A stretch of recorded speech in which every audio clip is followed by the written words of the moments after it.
Hello, Tropa Pips! Ganda-gandahan na naman tayo. Diba? Ayan. So, welcome to the OOTD series for over 50s. Habang may damit, may content. Oops! Ay, hindi nag-work ang magic. Isuot na lang natin, mano-mano na. Tinatry ko kasi ngang mag-magic rin. Pero super bibilis ng mga tutorial at saka minsan parang complicated. Ang dami-dami mong i-edit, ang dami mong i-adjust, tapos meron pang masking at kung ano-ano pang alignment. Oops! Lumundag ako. Wala rin. Walay! O sige, balik na tayo sa mga paikot-ikot, palakad-lakad, pa-post-post na lang. Classic. O diba?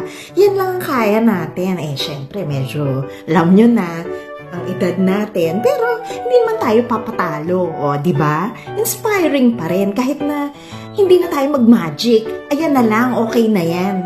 Pero sa ngayon lang yan, hindi ko susukuan yung pa-magic effect na yan. Kasi gusto ko rin matutong lumipad at lumundag ng pagkataas-taas, maging invisible, at mag-jump na ganyan. Tapos pag balik mo, suot mo na yung mga sapatos mo, suot mo na yung mga damit mo, yung mga ganon. So, diba, aaralin natin.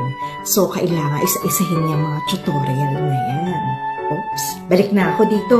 So, eto na nga ang ating series ng Habang May Damit, May Content for over 50. So, eto, stripy white trousers with matching pa-belt. At saka itong aking top.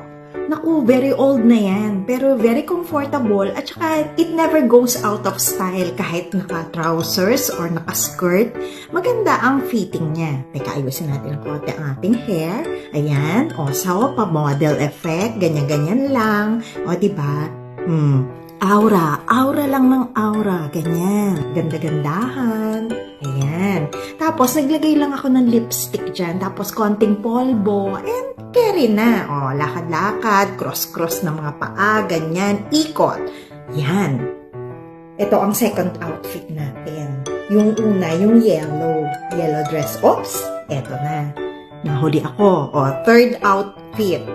Medyo casual lang. Naka-flat shoes lang ako, yung ballet shoes ko na beige. And then, floral top with matching skinny jeans na gray. At naglagay lang ako ng necklace and bracelet na pearls. Ayan. So, rampa, lakad-lakad, pabalik-balik, ikot-ikot. Sana na-inspire ko kayo sa OOTD outfits natin for today. Na kahit may edad na tayo, huwag tayong matakot manamit according to our style and our preferences. So we could express our unique self. This is Admin Walling from Careers International. Thank you very much for watching. Bye!